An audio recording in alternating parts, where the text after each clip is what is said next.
तेजस्वी पुत्र को पाकर राजा प्रफुल्लित मन से नगर को लौटे और देवव्रत राजकुमार के पद को सुशोभित करने लगे। 4 वर्ष और बीत गए।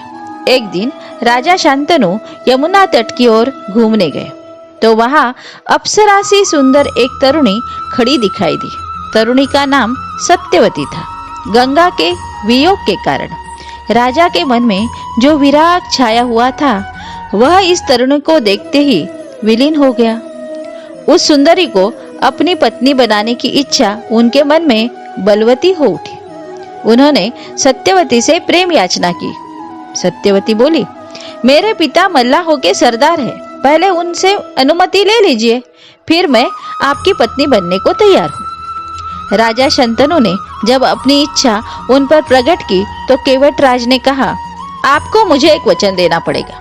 राजा ने कहा, जो मांगोगे दूंगा, यदि वह मेरे लिए अनुचित न हो।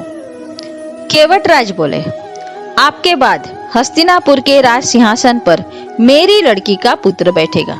इस बात का आप मुझे वचन दे सकते हैं? केवटराज की शर्त राजा शंतनु को नागवार लगी।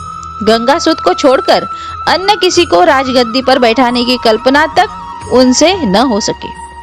निराश और उद्विग्न मन से वह नगर की ओर लौट आए। किसी से कुछ कह भी न सके पर चिंता उनके मन को कीड़े की तरह कुतर कुतर कर खाने लगी। देवव्रत ने देखा कि उसके पिता के मन में कोई न कोई व्यथा समाई हुई है। एक दिन उसने शांतनु से पूछा, पिताजी, संसार का कोई भी सुख ऐसा नहीं जो आपको प्राप्त न हो, फिर भी इधर कुछ दिनों से आप दुखी दिखाई दे रहे हैं। आपको किस बात की चिंता है? यद्यपि शांतनु ने गोलमोल बातें बनाई, फिर भी कुशाग्र बुद्धि देवव्रत को बात समझते देर न लगी। उन्होंने राजा के सारथी से पूछताछ करके उस दिन केवटराज से यमुना नदी के किनारे जो कुछ बातें हुई थी उनका पता लगा लिया। पिताजी के मन की व्यथा जानकर देवव्रत सीधे केवटराज के पास गए और उनसे कहा कि वह अपनी पुत्री सत्यवती का विवाह महाराज शांतनु से कर दे। केवटराज ने वही शर्त दोहराई जो उन्होंने शांतनु के सामने रखी थी। देवव्रत ने कहा, यदि तुम्हारी आपत्ति का कारण यही है तो मैं वचन देता हूँ कि मैं राज्य का लोभ नहीं करूंगा। सत्यवती का पुत्र ही मेरे पिता के बाद राजा बनेगा। केवटराज इससे संतुष्ट न हुए। उन्होंने और दूर की सोची। बोले, आर्यपुत्र, इस बात का मुझे पूरा भरोसा है कि आप अपने वचन पर अटल रहेंगे, किंतु आपकी संतान से मैं वैसी आशा कैसे रख सकता हूँ? आप जैसे वीर का पुत्र भी तो वीर ही होगा। बहुत संभव है कि वह मेरे नाती से राज्य छीनने का प्रयत्न करे। इसके लिए आपके पास क्या उत्तर है? केवटराज का प्रश्न अप्रत्याशित था। उसे संतुष्ट करने का यही अर्थ हो सकता था कि देवव्रत अपने भविष्य का भी बलिदान कर दे, किंतु पितृभक्त देवव्रत इससे जरा भी विचलित न हुए। गंभीर स्वर से उन्होंने यह कहा, मैं जीवन भर विवाह नहीं करूंगा, आजन्म ब्रह्मचारी रहूंगा, मेरे संतान ही न होगी। अब तो तुम संतुष्ट हो?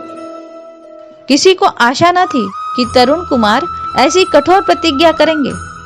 देवव्रत ने भयंकर प्रतिज्ञा की थी, इसलिए उस दिन से उनका नाम ही भीष्म पड़ गया।